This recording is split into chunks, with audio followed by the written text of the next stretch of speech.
I want to thank our panelists for joining today. We have Congresswoman Katherine Clark.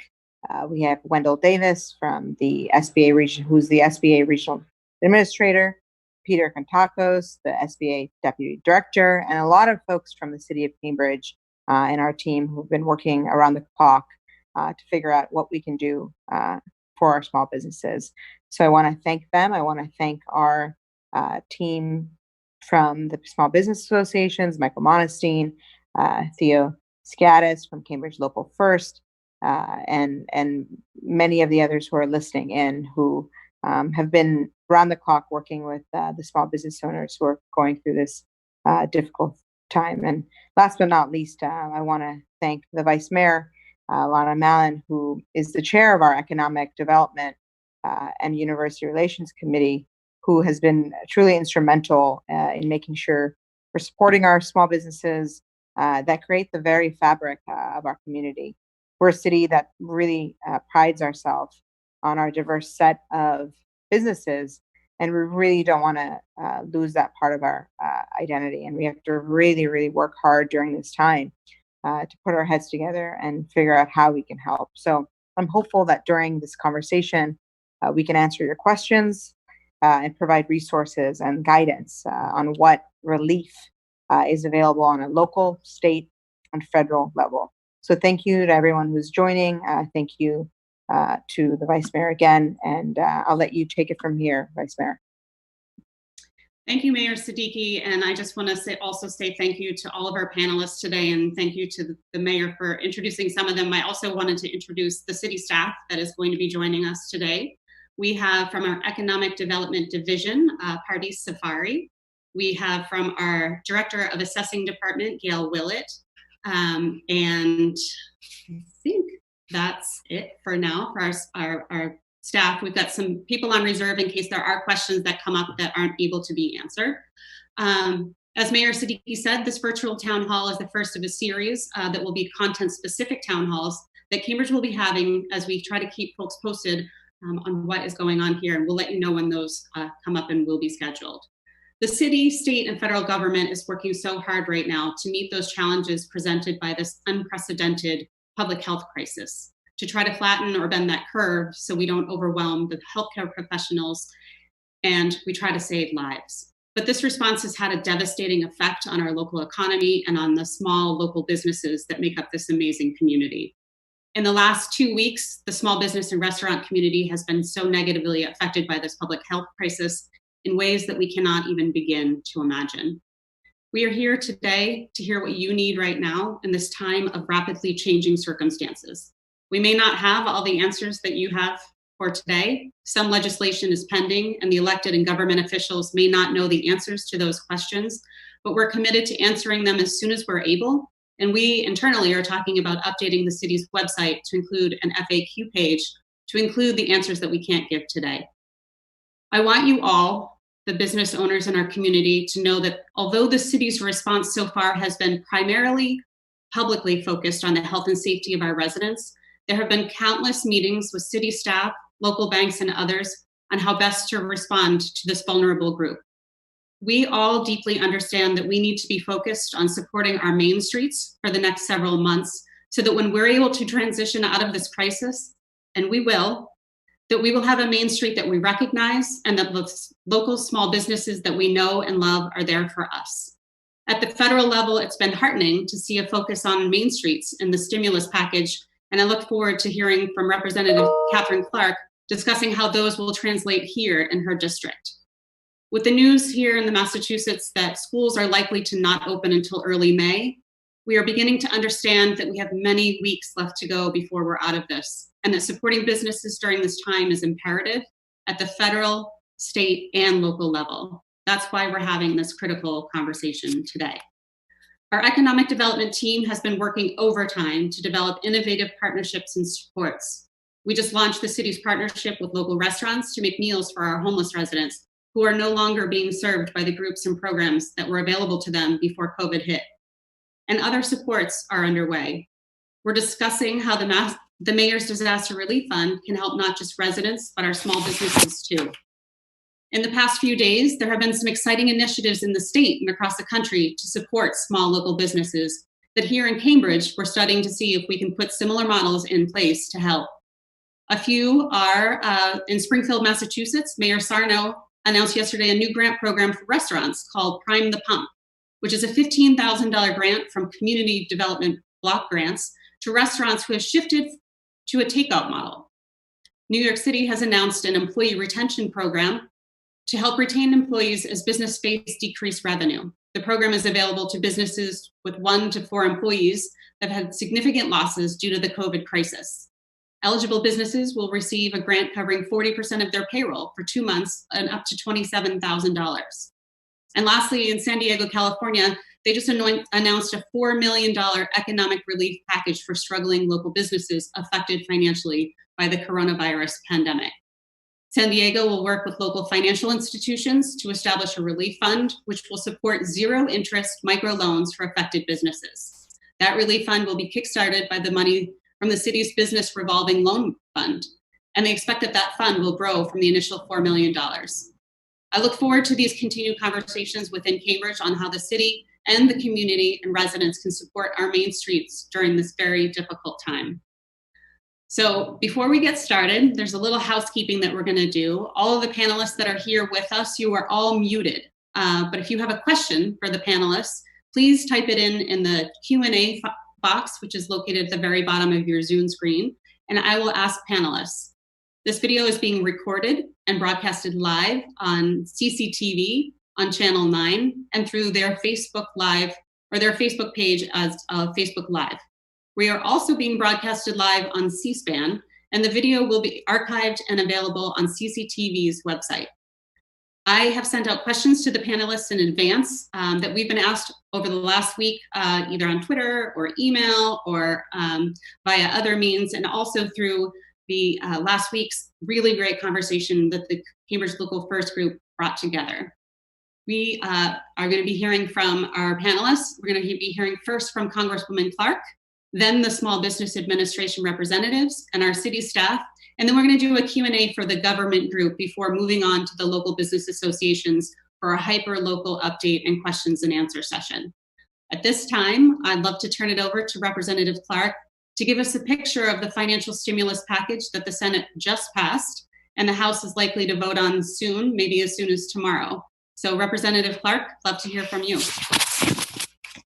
Thank you so much, Mayor Siddiqui and Vice Mayor Mallon. I really appreciate you organizing this and giving me a chance to participate with you. Thank you also to my fellow panelists for all your hard work to support Cambridge families and businesses in this very difficult time. And to the business owners on the call, you really are making the difference. And I'm glad we have this opportunity to talk about how the federal relief is specifically targeted at small and mid-sized businesses like yours, and how we can keep everyone employed and these businesses ready to reopen. As Vice Mayor Mallon said, we will reopen, but we want to make sure you have the resources to do it.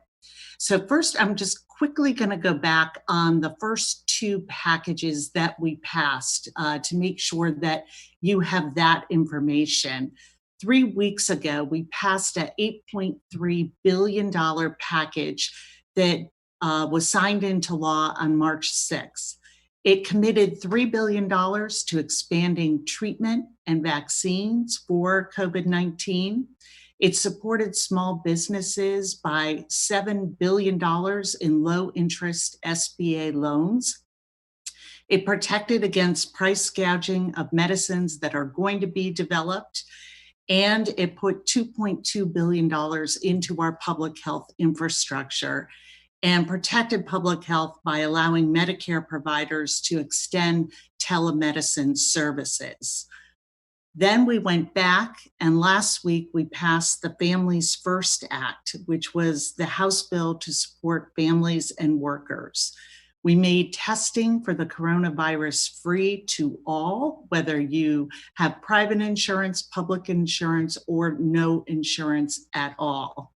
We put paid emergency leave in, ensuring that 87 million Americans would be able to have paid leave. And we enhanced the unemployment insurance, give states the resources and the flexibility to provide unemployment benefits to those laid off and furloughed workers. This measure also provided additional funding to help the hardest hit states immediately. And here in Massachusetts, just on Monday alone, we had 20,000 people file for unemployment in our state. We also put more than $1 billion into food security.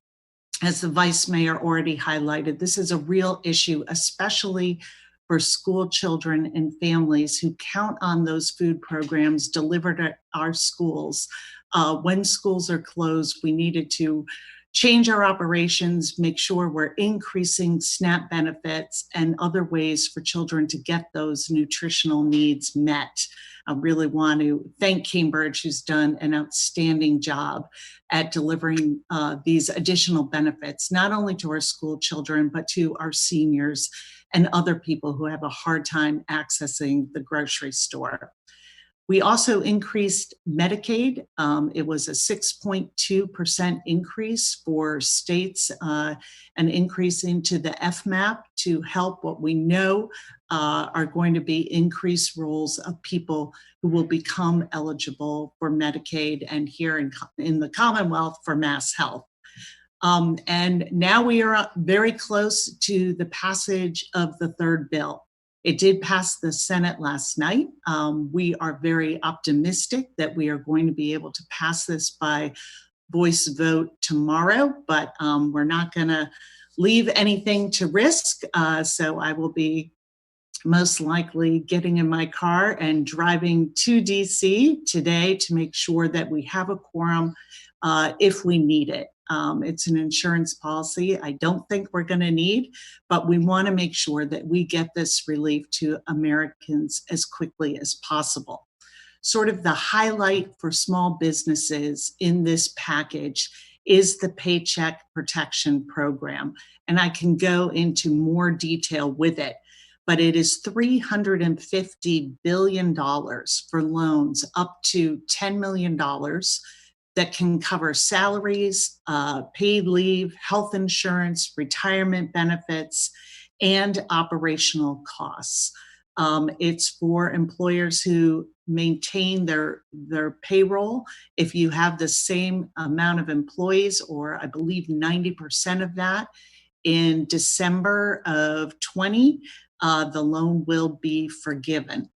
The eligibility requirements are a small business with less than 500 employees, but it does include self-employed individuals, contractors, and what we think of as gig employees. This is very different than how our SBA program usually operates, and it's a big expansion that is going to really meet some needs for self-employed people. It also includes nonprofits. We have also added $10 billion to the SBA Economic Injury Disaster Loan, and that will make loans up to $2 million to help overcome a temporary loss of revenue that businesses are experiencing. There is also $17 billion that will help pay existing Small Business Administration loans. So it will cover up to 6 months of payments so that you do not have to pay on existing loans and can take advantage of some of these low interest and other packages to help you. There will be express loans that will establish revolving lines of credit with working capital, increase loan amounts from $350,000 up to $1 million. We put $265 million into entrepreneurial assistance and $10 million into minority business development agencies. There is also assistance to mid-sized businesses and nonprofits. It creates a new treasury program, which is a direct loan for businesses and nonprofits that exceed 500, from 500 to 10,000 employees. And that'll be a 2% interest direct loan for retention of the workforce. And the loan payments will be suspended for the first 6 months. I want to make sure there is time for everyone's questions, but I want everyone to know that the House is very focused on doing everything we can to ensure that families and businesses who are doing their part and sacrificing by staying home, by closing their businesses, so that we can all be part of curtailing this virus and making sure that our healthcare systems don't get overwhelmed, but that we see that sacrifice, and we want to make sure that the federal government is coming in and supporting small businesses, our municipalities, and our states who are really on the front lines of this crisis. So thank you, and I look forward to your questions.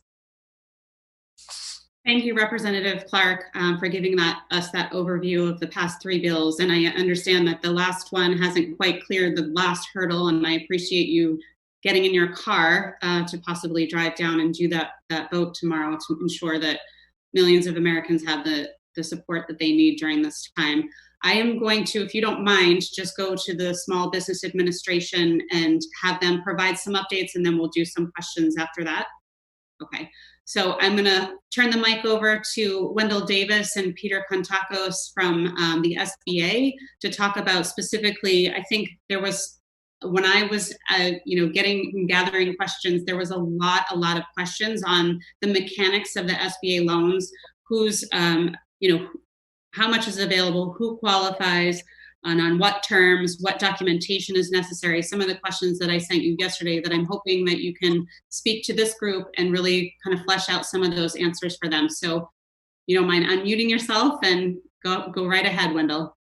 Yeah, thank you, Vice Mayor, and thank you, Mayor Siddiqui and Representative Clark.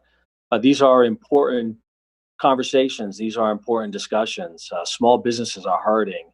The devastation that small businesses have experienced, many of them have experienced this, a literal shutdown of their operations overnight. And the SBA has a program. It's called we call it the EIDL program, EIDL, the Economic Injury Disaster Loan Program.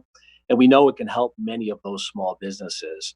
And before I have Peter talk about the details of that program, let me say that at this point, the demand, as you can well imagine, has been literally off the charts for this program.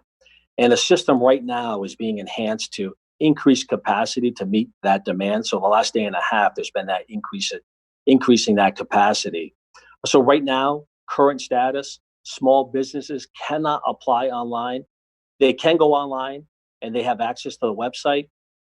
But we're finding during this increase in capacity phase that it's difficult to upload the documents given all of the demand that's out there. So what we're recommending is you can go on the website, you can download the forms, and you can email those forms in and get the application started by doing that. So that's that current status. Peter, if you could go over the details of the program, that would be great. Absolutely, Wendell. Good afternoon, everyone. Can you guys hear me okay? Yeah. Perfect. Okay, so I'm going to go over the details of what Regional Administrator Wendell Davis just discussed, the Economic Injury Disaster Loan Program. So this program has been rolled out now for about a couple of weeks, and I'm going to go through some high-level talking points, and I hope this addresses the questions that were raised in advance of the town hall. So what businesses are eligible to apply? SBA's Economic Injury Disaster Loans, or working capital loans as we refer to them, are available to small businesses, small agricultural cooperatives, small aquacultural businesses, and most private nonprofit organizations. So this includes businesses that have been directly affected by the disaster, businesses that offer services directly related to the businesses in the declaration for the state which the business resides and operates in, other businesses indirectly related indirectly related to the industry that are likely to be harmed by losses in their community. So again, these loans are really meant for working capital, pay for the expenses of the business, day-to-day operation, the payroll, and whatnot. And in terms of the criteria for a loan approval, so different criteria include credit history, repayment, and eligibility criteria. And in terms of how much a business can borrow, eligible entities may qualify for loans up to $2 million. The interest rates for these disaster loans are 3.75% for small businesses and 2.75% for nonprofit organizations with terms up to 30 years. A common question is, how can I use the loan funds? So these working capital loans may be used to pay fixed debts, payroll, accounts payable, other bills that could have been paid had a disaster not occurred. The loans are not intended to replace lost sales or profits or for expansion. And also wanted to just quickly discuss with you here the requirements in terms of what folks need to submit. So on our website, which is sba.gov/disaster, you can also go to disasterloan.sba.gov. There's a lot of really good information there, but there's going to be a checklist, and that checklist is going to provide the filing requirements. So they're going to list, the electronic loan application, which again, our regional administrator just mentioned. Given the current issues we're having with our website now, these can be downloaded, they can be completed, and then submitted via upload. There's going to be other filing requirements such as a tax authorization, most recent 3 years business tax returns, personal financial statement, schedule of liabilities. But again, it's going to be dependent on the type of business that you have, and that's all laid out there. I also want to provide the SBA customer service number as well, which is 800-659-2955. And they have a website as well with an Office of Disaster Assistance, disaster customer service at sba.gov. So I hope that provides a little more detail in terms of the specifics with regards to the EIDL program. But if there are more questions, we'll gladly take them as they come in. Thanks. Thanks for providing that update and overview. I do have a couple of questions that have come in as you've been talking. One question is, how fast do we have to bring people back if we want the SBA loan that requires 90% of employees through December, and we've already laid people off? Does it include temps we had when this started? Vice Mayor, thank you. That's a great question. I think that question is germane to the legislation that is currently in front of Congress. The EIDL program is separate from that. So we are, at this point, singularly focused on our EIDL loan program. With that being said, we do anticipate that legislation would pass hopefully tomorrow. And we have all been briefed on it, and we are ready to get out there and outreach and answer all those questions. Unfortunately, we are precluded as federal officials of commenting on existing legislation. But as soon as that legislation is passed, we're more than happy to come back and do another town hall and talk about all the different nuances of that legislation. Okay, I had another question come in asking about, will there be small business administration loans that are 0%? We've heard from a lot of our business community that they don't want to take on loans, but if they do, even 3.5% is too high. Is there any talk of an SBA loan at 0%? So our existing program is statutory, so that interest rate cannot be changed. However, a lot of the programs that are being talked about in the existing legislation do not have that same restriction. So the features of the EIDL loan is it really is an emergency loan to get you from point A to point B. Hopefully that point A to point B is 30 days and not 60 or 90 days, but there's enough capital there through that loan program to get you through that period of time. A couple of features that were just announced this Monday, the Administrator Carranza announced that typically with our EIDL program, So this is the program that gets ushered out when there are tornadoes and hurricanes. A lot of folks don't realize the SBA has a whole separate office, which is the disaster office. And these are the folks. These folks are the pros that swoop in after a hurricane, after a tornado, and they do the economic rebuilding. But typically, there's a 4-month deferment, so a small business doesn't have to begin paying on that loan until 4 months after getting the loan. That was just extended on Monday for 12 months. So we're trying to ease the pain of that interest rate, but that interest rate is static.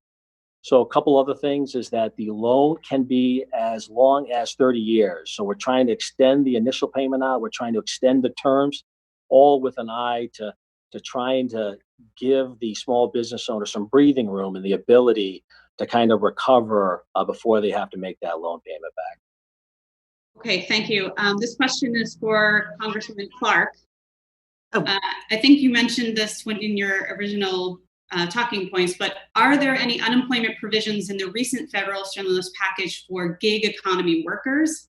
I'm an event producer of corporate events, and all of my work through June has been canceled, and I'm normally not eligible.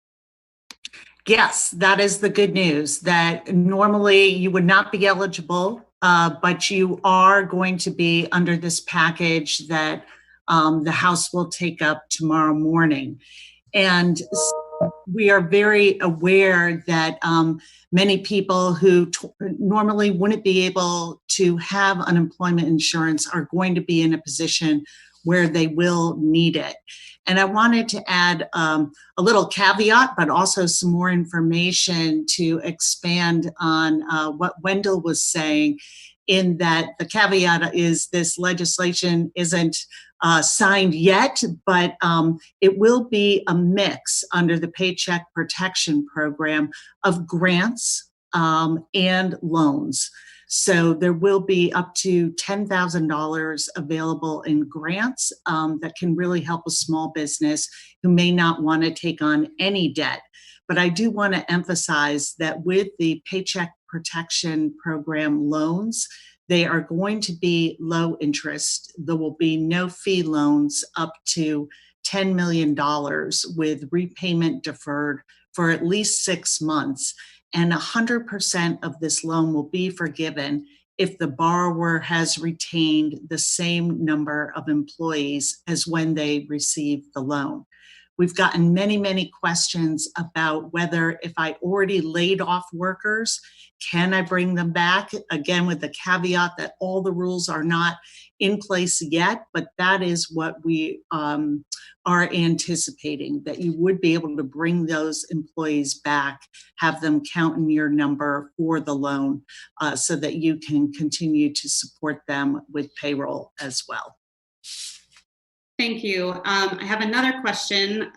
This also came up at another meeting that I was at today around childcare centers, that a lot of our childcare centers, because they are closed down, have no longer been charging tuition, but they're having a lot of trouble paying their teachers and want to keep them through this transition and through this crisis. Will there be grants or loans available to childcare centers to ensure that they can pay their staff so that they're ready to go on day one when we're ready to send our kids back to school? Yes, childcare centers are going to be critical that we have them up online. And there is additional funding both through the Child Care Development Block Grants and through Head Start. But they are also going to be eligible as small businesses for these grant and loan programs. They should definitely take advantage of those. And also for their teachers, they will be able to qualify for unemployment insurance, even if they typically may not. And there will also be the direct payments that are going to be made to almost all Americans, a one-time payment of $1,200 to eligible individuals, $500 per child. So, and I think it's important to note that going back to the unemployment insurance, it will be put through a state formula, even though greatly expanded eligibility for that, but there will also be an additional $600 paid per month to every employee to make sure that they are able to get as close to full salary that they would have had to have a full paycheck as they can. And that will be covered by the federal government. So we do not anticipate that those costs will come back at some point to the employer. Okay, great. I have one question that I'm not sure if this is for the Congresswoman or for the SBA. We've had a lot of businesses talk about their insurance not covering this type of interruption. Their business interruption insurance isn't covering this because they have a pandemic clause. Was there anything that was discussed at the federal or the state level to hold insurers accountable during this time so that businesses can draw on their insurance that they've been paying on, but however are now being told it's not covered under this particular scenario? We have heard of this issue quite a bit. Unfortunately, the legislation that we received from the Senate does not address it head on. But I want people to know that we are aware of it. There will be a fourth package from Congress. So it's an issue that we are looking at. And I also think I misspoke earlier. That will be an additional $600 a week, not a month, in the unemployed insurance payment. Okay, great. And then for the SBA folks, with the EIDL program, there used to be a prepayment penalty. Does that still exist with this program? And if so, what is the minimum term for these loans? Peter, I'll allow you to handle the tough questions. Okay, Wendell, thank you.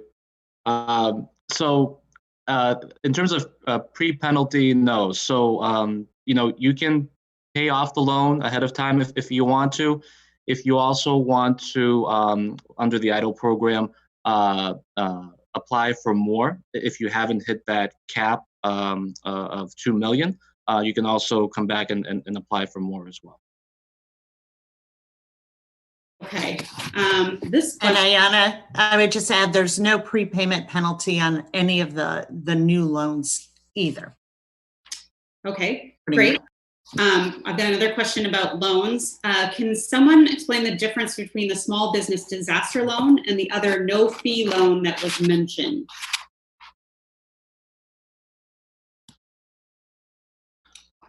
I think that's probably for the SBA.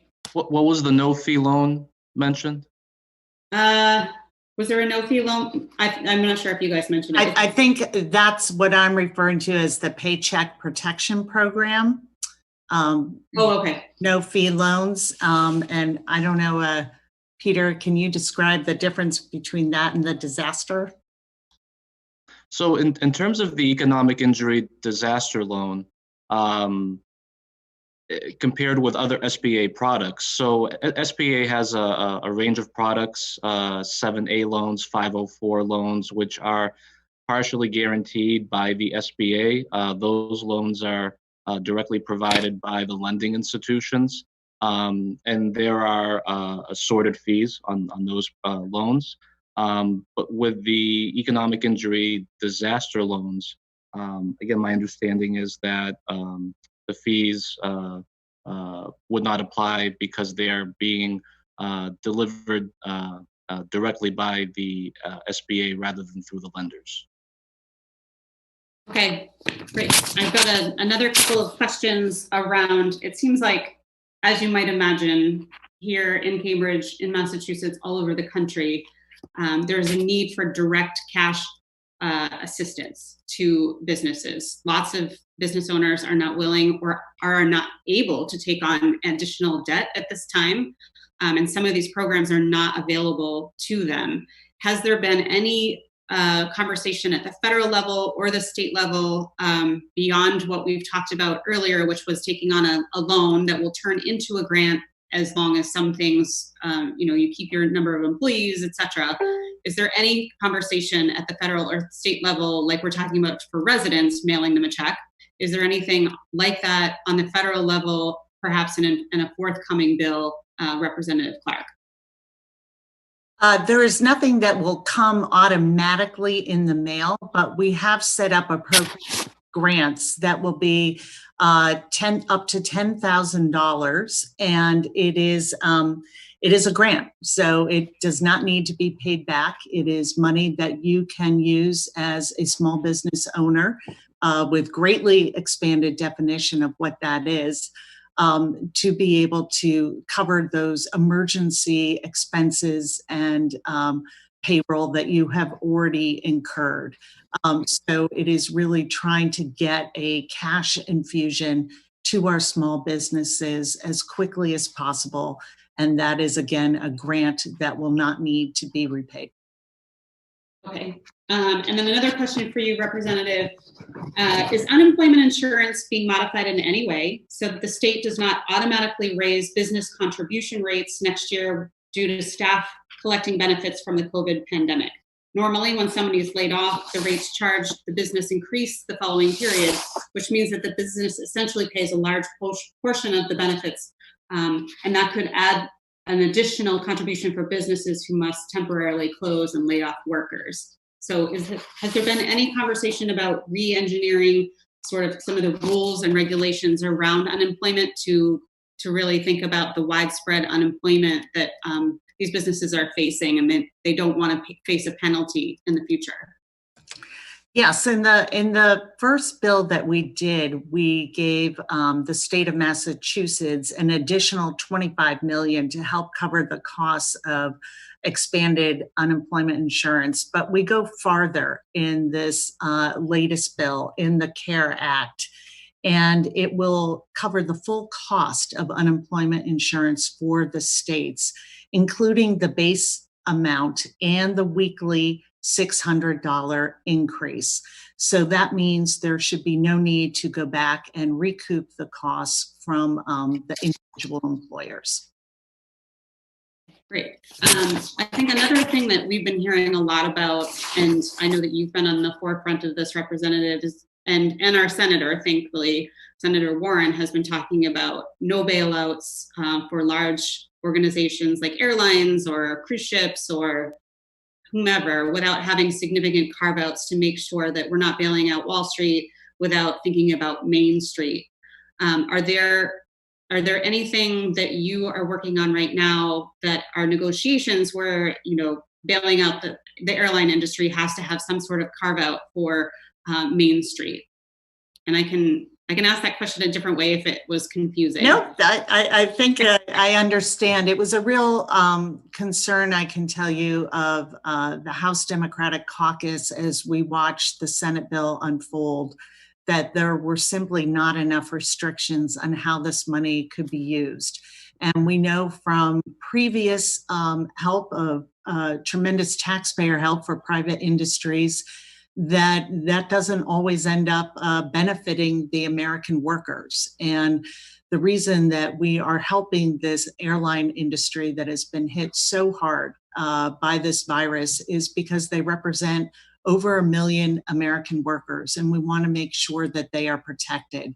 So the airlines have agreed to many provisions to ensure that this money goes directly to the workers. And so that includes no dividends, not allowing stock buybacks, making sure that collective bargaining agreements are kept in place, restrictions on executive pay, and setting up for the $500 billion that is put aside to help private industry, a oversight board that will make sure that people who take taxpayer dollars are compliant with this and really keeping the workers foremost in their minds. And that includes making sure their healthcare benefits continue to exist and are paid. And it will ensure that we can keep millions of workers on the job, on the payroll, and that we have an airline industry and other industries that may need assistance going forward, ready to fly again, ready to open their doors again once they're able to, as we have contained this virus. Okay, and then shifting gears, we've had a lot of conversation here in Cambridge around residents who are independent contractors and file 1099 forms, and they're not traditionally, eligible for unemployment insurance. With this stimulus package or any of the other bills, has there been any expansion of the unemployment insurance to include these types of workers who file 1099s? Yes. So the unemployment insurance definitions of who is eligible has been greatly expanded. And we are aware that so many people now make their living in the gig economy. Wouldn't normally be eligible for unemployment insurance. And we wanted to make sure that those employees, those people who run their own businesses, our contract workers, are also able to be eligible for unemployment. So it's a big expansion of that definition. Okay, great. And then there was a question for the SBA around loans for sole proprietors. Can you expand on the requirements for sole proprietors to qualify for the SBA loan that you mentioned? Can they also have the loan relieved under certain criteria? I think the question is differentiating between a small business and somebody who's a sole proprietor. Absolutely, a sole proprietor is eligible under the EIDL loan program. Great. And I think the second question was, can they have the loan relieved under the same certain criteria? Not exactly sure what that's speaking to, but there is no differentiation between a sole proprietor or an LLC or other type of small business entity. Okay.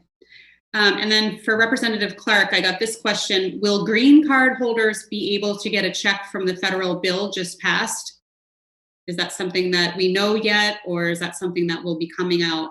Yes, anybody will be eligible for these different forms of relief if you have a Social Security number. Okay.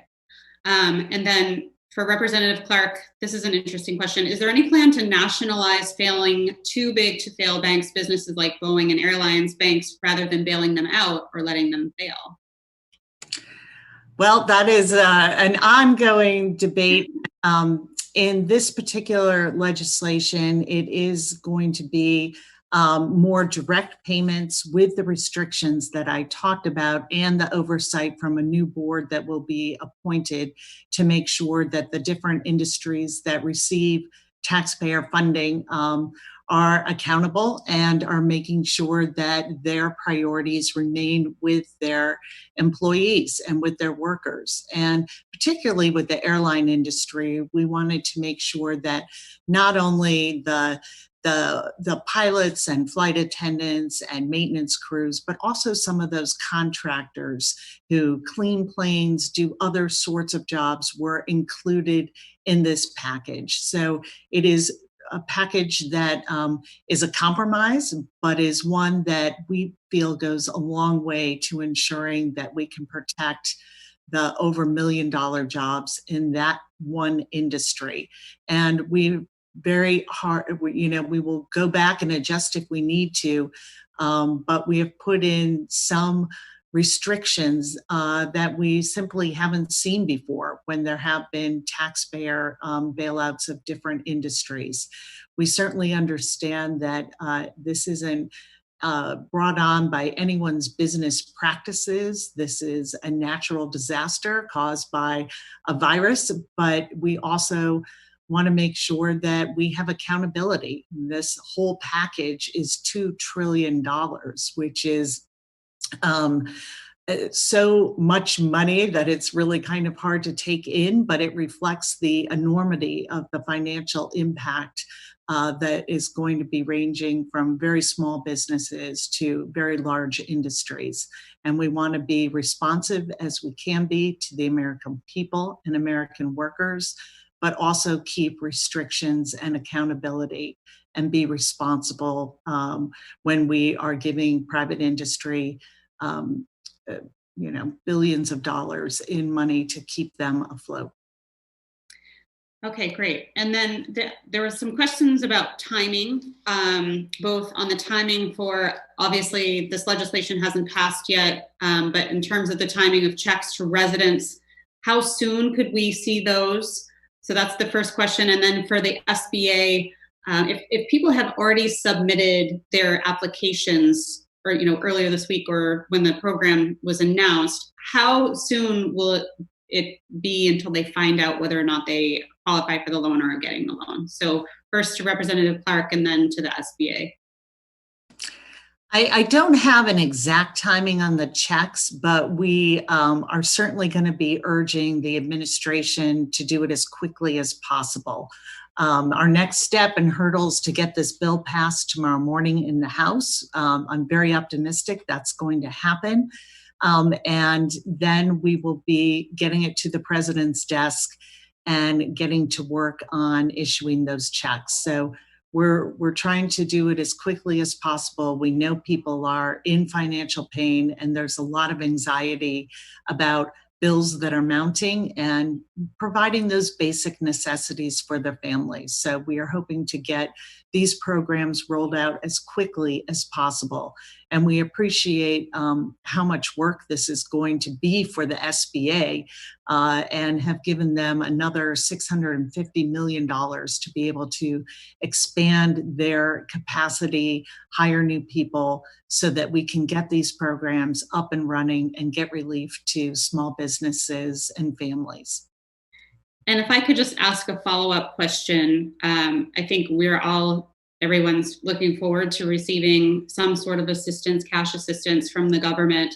But to that end, what is the likelihood that we would see a suspension of mortgage and other debt payments for a period of time on the federal level? I think the concern is people are going to be getting their checks and just turning around and paying their mortgage with it and their rent with it, and not actually using it for things that people really need right now, like food, like medicine, like all of the other things that are not rent or mortgage related. I think that's the number one concern for people right now is, yes, they need the cash in hand. However, if we're going to just turn it around and give it right back to the banks and to the lenders, then I'm not. Anyways, one of the questions is there any sort of talk on the federal level about mortgage relief at this point? I guess there is, and it is not explicitly in this bill, but we are still talking about, moratoriums on foreclosures. I do want people to be aware that evictions have been suspended in Massachusetts, and we urge everyone to contact your lender.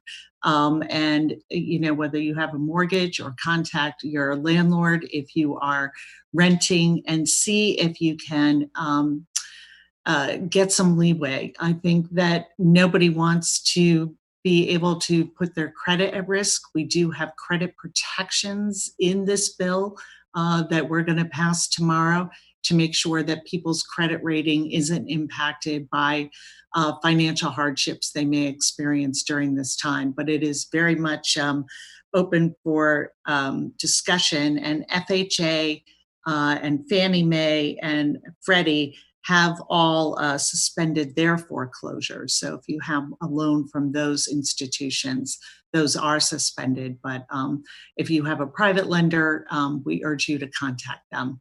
And we'll be sending out information on how to do that and how to get a hold of resources that can be helpful for you if you're concerned about that very shortly. Okay, thank you. And then back to the SBA, the question that I had asked about timing was, if people had already filled out their application online, when might they hear back whether or not they were accepted?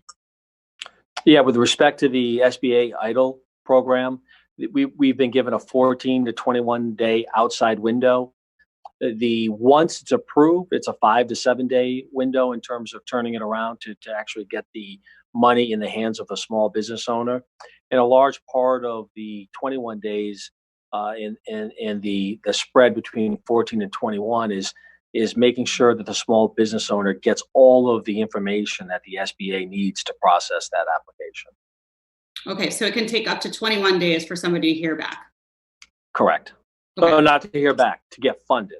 Oh, to get funded. Okay, so to it's get 21 funded. days. So to that's get- the outside window. The one variable that we can't control is an incomplete application. So, and I think it's important to know also, as part of that application process, there is the online portal that we talked about.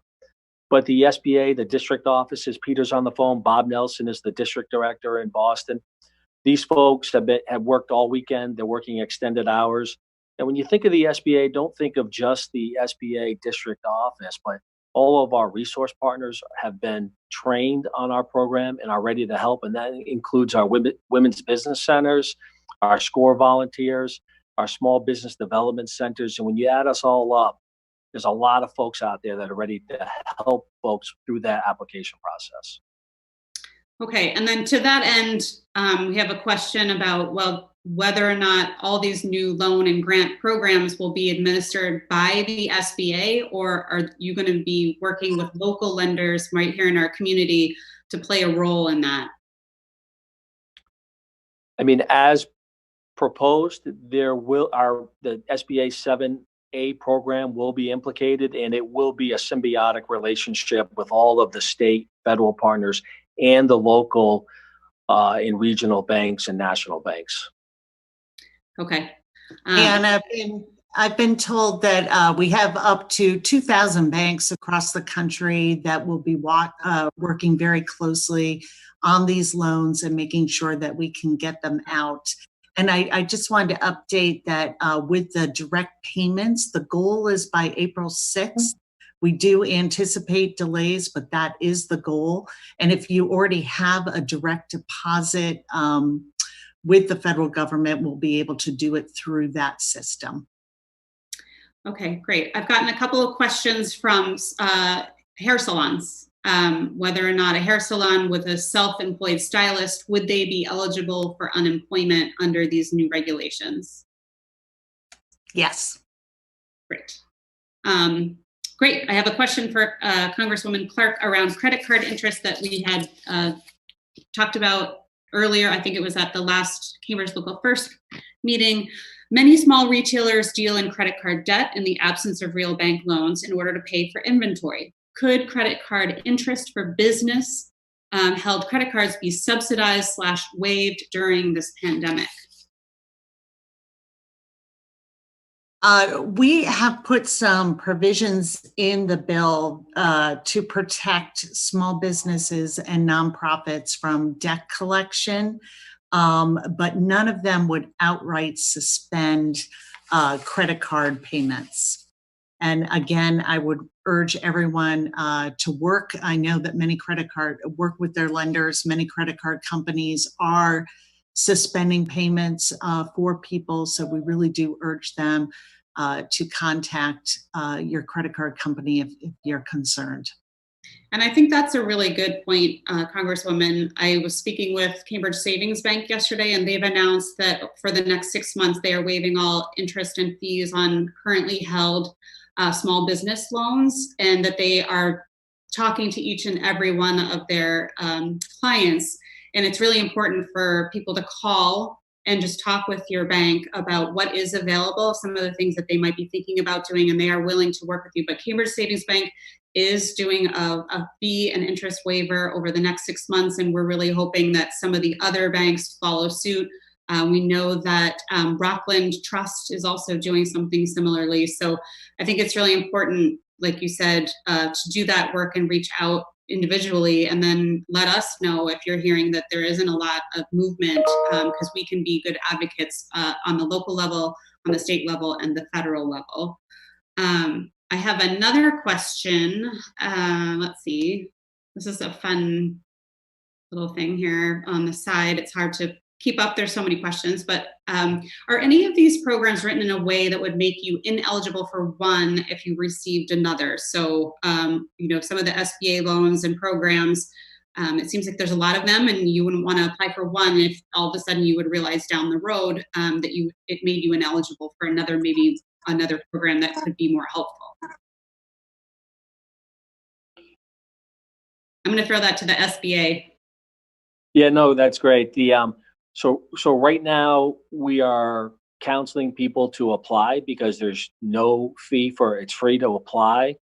We will know more once the legislation is passed. I can tell you folks, including Representative Clark, they are aware of the EIDL program. But again, until that legislation is passed, I can't speak to that, but folks are well aware of the two programs. And Okay. once you apply, right, you're going to have, you're going to have an opportunity if a decision needs to be made to make that decision. But folks are well aware of the two programs and the need to have compatibility. Okay, great. And you said that there is a customer service line if people need to ask that question of a person in their specific situation. Yeah, there's a customer service line, and there are individuals ready to help out for those types of questions. Okay, one last question for the SBA, and then we're going to pivot back to our local panel. Do the SBA disaster loans require a personal guarantee with a minimum personal credit score? And if so, what is the minimum personal credit score required to qualify? Peter, I'll let you handle that. Okay, Wendell, thank you. So with regards to credit score, I'm not aware of a minimum credit score that is required. Credit is definitely considered, but no, specifics in terms of it must be a certain, threshold or criteria that I'm aware of. But it is part of the overall package that, when folks submit an application, it is being considered. So it's credit history, repayment ability, and then eligibility, the three things we had discussed earlier. And then just to add on too, as Wendell just said, there is no cost to apply under the EIDL program. And there is no obligation to take the loan if it's offered either. And the maximum unsecured loan amount is $25,000. So just wanted to share that as well. Great. Okay, thank you. I want to thank Representative Clark for joining us, and thank Wendell Davis and Peter Kontakos from the Small Business Administration for being here, for answering so many questions. I did not get to all of the questions that were asked on the side panel here. We will be formatting them and sending them out, and hopefully you'll be able to answer them at a later date. Or like I said, we are trying to work with the city's website to see if on our small business COVID page that we have up on our website, that we can do an FAQ and get to these questions and answers as soon as possible. Like I think we were talking about earlier, some of this is really very pending legislation and some of it's a little bit unknown, but there is a great need in the community right now to understand quickly how they can be supported and what the applications are and what's available to them. So thank you, Congresswoman Clark, for being here, for fighting so hard for us in Congress. I know it looks like you are sitting in the middle of the Charles River, but I imagine that's not exactly where you are. So thank you for being here. If you had any final last words you want to say, please feel free. I just want to thank you, Madam Vice Mayor and Madam Mayor for holding this, and really thank my partners, not only in local government, but at the SBA. I have a lot more freedom to talk about pending legislation, but they are the ones who are really going to be our front lines in helping businesses recover in this very challenging time. So I hope we will be keeping information coming, like the City of Cambridge. We are going to try and get frequently asked questions so that people can understand how they can access these new loans and grants and unemployment insurance. It's complicated, but we are here to help. We want people to access this money. We encourage you to apply. There's no penalty for applying for multiple ones. And we really are trying to be as flexible as possible so that we can be as helpful as possible. But again, thank you as always for being wonderful partners on the local level. And I hope that anyone who has questions or concerns will contact my office. We are not in the office physically, but we are constantly there on our phones, on our email, on our website to respond to any needs you might have. So please don't hesitate. Thanks again for having me. Thank you for joining us. And thank you, Wendell Davis and Peter Kantakos from the Small Business Administration. I'd love to figure out a way for us to have a feedback loop on some of these outstanding questions that people have. I think it's over the next coming weeks is going to just be very, very critical for our small business owners to understand where we are, even day to day. Every single day, things are changing and their situations are evolving very, very rapidly as we are moving through this pandemic together. But that our main streets have been, as we know, hit very, very hard. So if you guys want to drop off, you can hit the end meeting and go off on your day. And we're gonna pivot now to some hyper local stuff and talk with our own city staff around some of the initiatives that are happening here locally and answering some questions that our small businesses might have. So joining us now, we have Pardis Safari from our Cambridge Economic Development Division, who you all know probably very well. She's been working tirelessly. I know she was working all weekend on some outstanding things that she's really, really excited about and wants to tell you all about today. And we also have, after Pardis, we're going to be hearing from Gail Willett, who is our new assessor, who is wonderful. She comes to us from Boston. She has a really innovative and creative way of thinking about taxes, which, I mean, God bless her, I don't. So she is here to give us a local perspective and really talk to us about what can be done and answer your questions. I know a lot of people have questions about taxes, about bills, about what the city can do to support and mitigate some of the financial crises that some of you are finding yourselves in. So I'm going to kick it over to Pardis at this point to talk about, I know on last week's call, on the Cambridge Local First Call, the Economic Development Division was tasked with coming up with some interesting things. So I'm going to let her tell you about where she's at. So take it away, Pardis, and I'm going to mute myself so nobody hears my papers rustling. Thank you, Vice Mayor Mallon. For those joining us, thank you for being a part of the town hall. I just wanted folks to know we're very aware of the issues that are going on for many of our small business owners, and I very much appreciate the efforts of the business associations as well as the businesses themselves for reaching out to the city. The more we know about what's going on, the more we can be helpful to you. So one of the things that came out of the CLF meeting last week was asking for the city to create an online database of businesses here in the city of Cambridge that are open, closed, and if they are open, if they're doing takeout or delivery. And one thing we also added is that many of our retailers are switching to e-commerce. So we have included that in the database. We have about over 700 businesses on that online database that you can find on the city's website.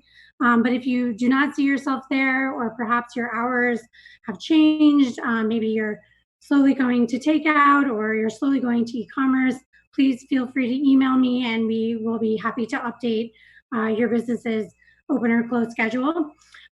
We are planning to keep that database going for as long as we're in this situation, and also a little bit afterwards, so that the public can be very much aware of what's going on with their favorite businesses. And just so folks know, it's as soon as we posted that website, I think on Sunday, it was one of the most popular pages at in the city of Cambridge's websites. So the nice thing to know is that people really do care about the small businesses here at the city. Thanks, Pardis. I just wanted to say that during last week's Cambridge Local First Call, there was some questions around grant funding that might be available from the city of Cambridge. Is there any news or anything that you can share on that end?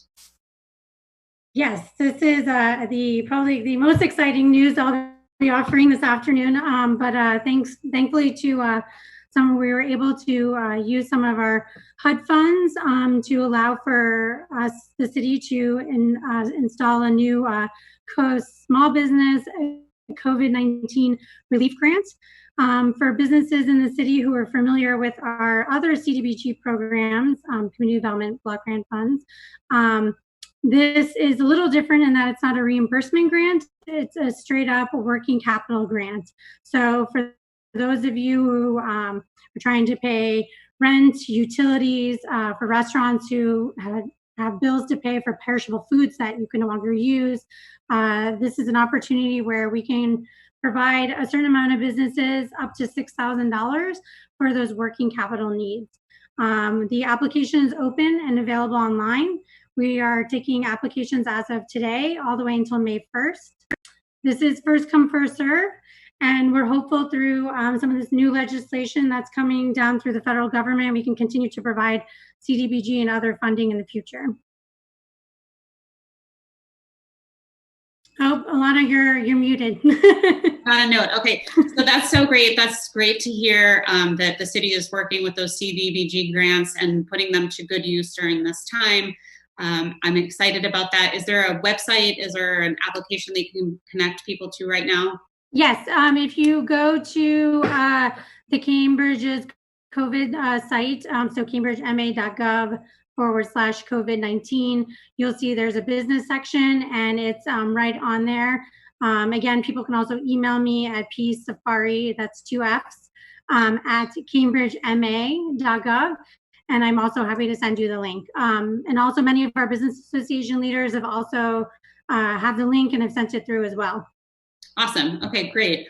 This is a question for EDD. It's a question I've received myself, and I know a lot of people are wanting, especially restaurants that have moved to a takeout model. What's the latest on allowing restaurants to provide sell beer and wine to go?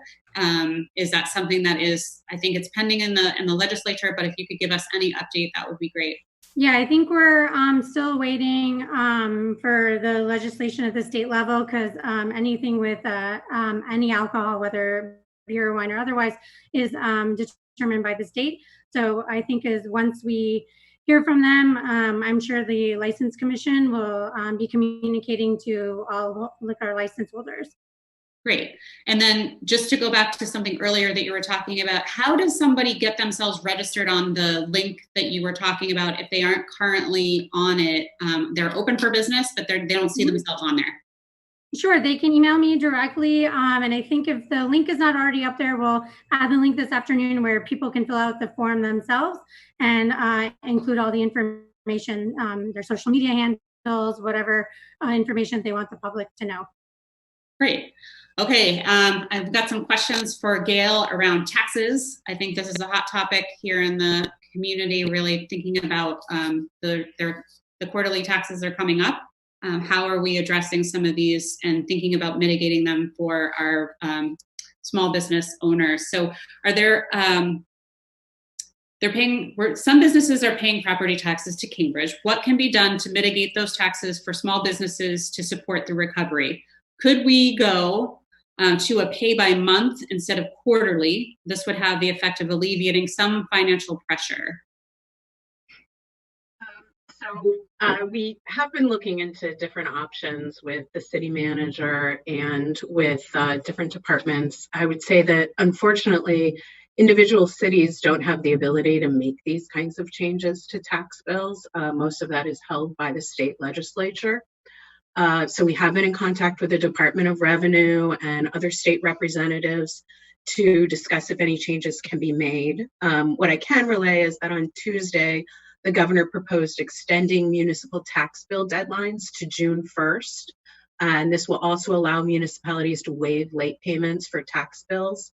I did want to relay that the city is going to be sending out tax bills in the next couple days. They will be due May 1st, and we are hoping that this legislation passes, which would allow us to push the due date off to June 1st in order to give some breathing room to some of the small businesses. And this would also be eligible for homeowners too.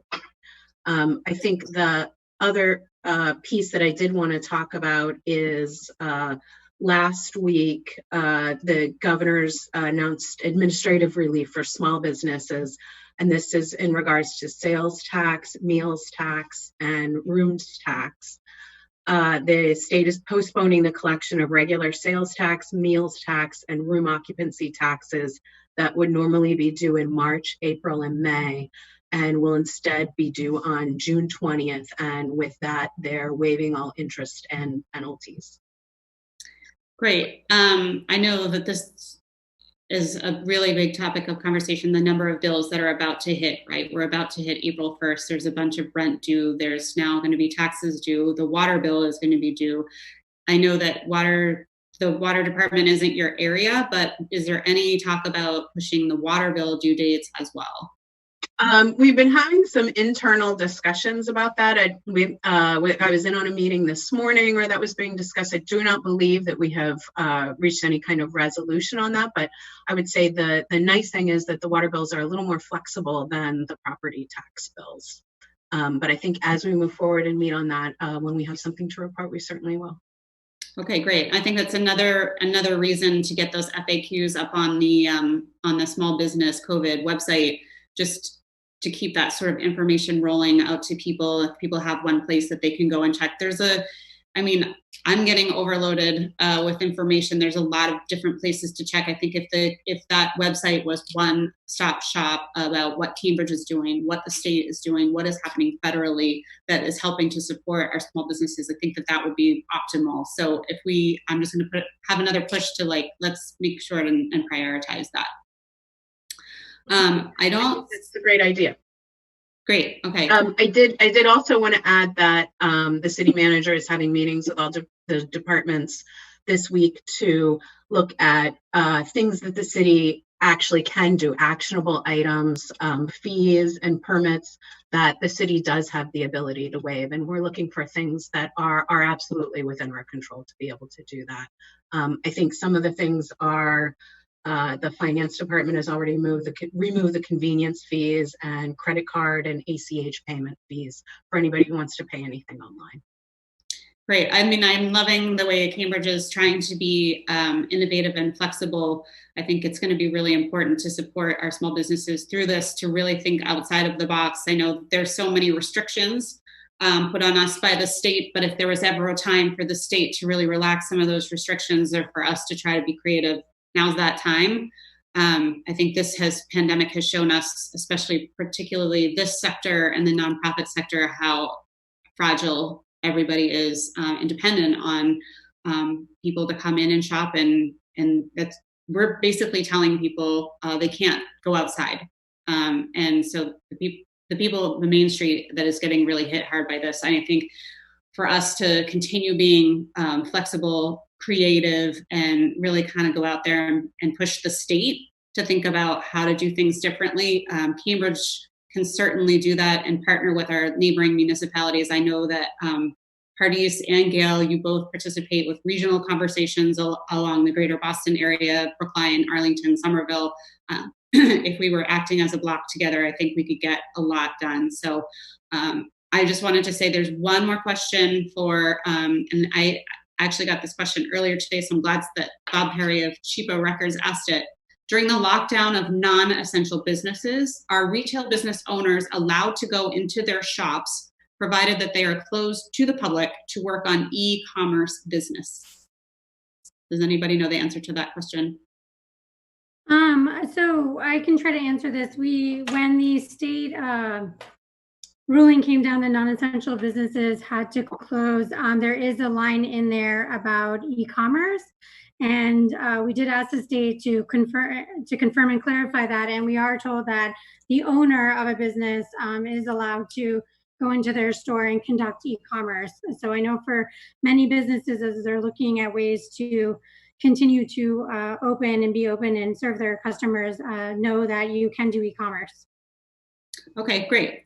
At this point, it's 4:45. I want to shout out, we've got two Business Association executive directors here, both who have been working very hard to connect their businesses to supports. I'm going to introduce Michael Monestein, the executive director of the Central Square Business Improvement District, who together with his team put together a district impact report, and just to have him highlight some of those some of those items from the impact report, and then some of the policies and procedures that they're asking us to really deeply think about, and then kick it over to Theo afterwards. So Michael, go ahead and take it away.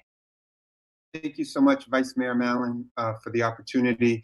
I'll just take a brief moment of time. The impact study, the assessment, and our recommended policies for emergency relief to small businesses represent the combined efforts of small business organizations, advocacy groups, and most importantly, hundreds of business owners whose futures hang in the balance as they balance protecting their families, businesses, staffs, families, and livelihoods. Between the co-authors of this study, over 500 businesses and organizations are represented, and it's their collective voice we are working to amplify. A quick high-level summary of our recommended relief measures. There's 8 of them.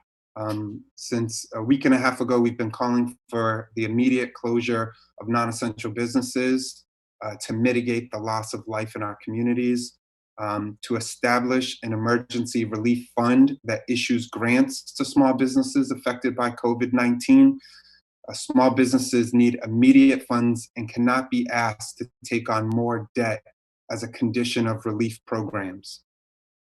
Third, we require insurance companies to honor business interruption claims. As of 3/19/20, New Jersey legislature is considering legislation requiring insurance companies to pay claims related to losses caused by COVID-19. 4, we're looking for waiving state, local meals and sales taxes for Q1 2020 through Q1 2021. Again, as of 3/19/20, Massachusetts had delayed collection of state, local meals and sales tax incurred in March, April, and May of 2020 until June of 2020. We are recommending that the taxes incurred during these months are waived and not deferred. We're looking to see an option of emergency rent rebate tax credit program. The state government should empower municipalities to offer credits against real estate taxes to landlords for rebates offered to eligible small business tenants. And you can learn more about that program and download this survey on our website at www.centralsq.org. 6, we require banks to provide mortgage relief to commercial property owners who cannot afford to make loan payments. New York State has enacted mortgage relief for homeowners. We're recommending the same protections be extended to commercial property owners in Massachusetts. 7, we would love to see expanded unemployment insurance protections.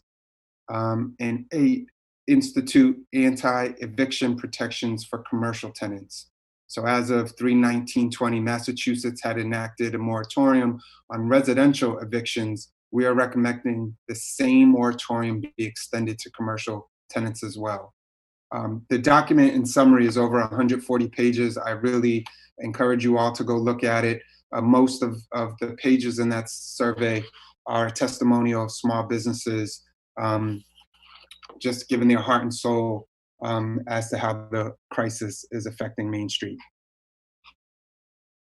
So thank you, Michael, and thank you for putting that together. I know your team worked really hard on that. I think it was really instructional for our team here in the city to really understand what it's like right on the ground in that moment. A lot of times we don't get that information right when we needed to make the decisions and work on programs that can be flexible and can help. So I really want to say thank you to you and your team for putting that together. And if people don't, is there something where we can post it? It's posted on Facebook, or is it somewhere where we could send it out through here?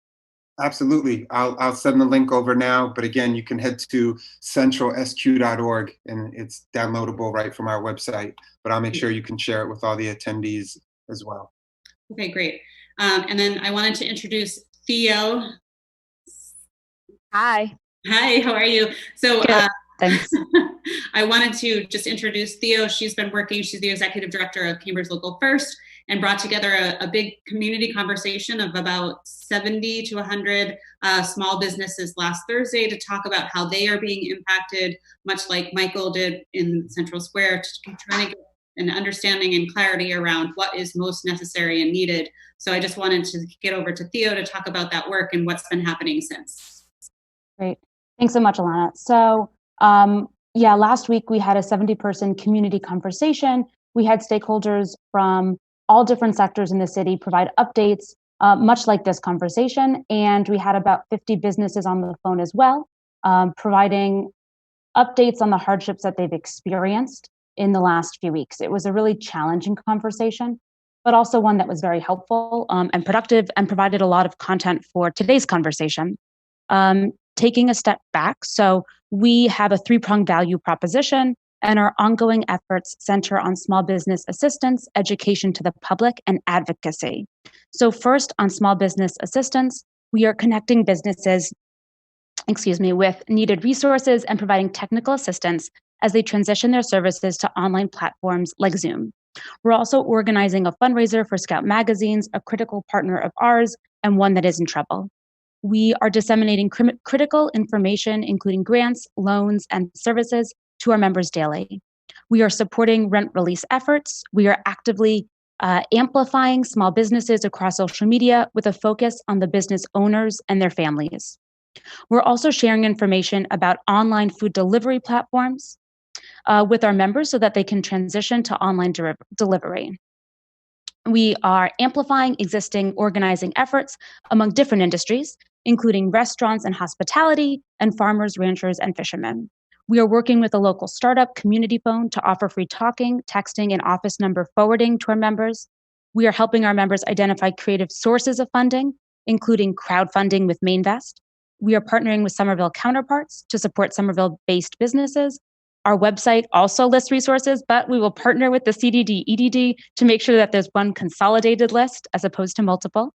And we're now translating the terms of the federal stimulus package into understandable and actionable items for our business members. Second, on education, we are maintaining an online list of open small businesses, amplifying it to the public, and encouraging them to consume locally. We are amplifying small businesses across social media to the public, and our driving message is threefold. First, order food takeout from local restaurants. Second, order merchandise from local businesses. And third, buy gift cards now for later use and donate to GoFundMe campaigns for businesses and their employees. We're also partnering with local media, namely the Cambridge Day and Scout Cambridge, to highlight the stories of our members to the public. And we're generating data and insights from the COVID-19 Impact Survey, which was sent to all of our members. We're also supporting and amplifying the Sustainable Business Network of Massachusetts directory of local businesses in the Boston and greater Boston area that remain open during this time.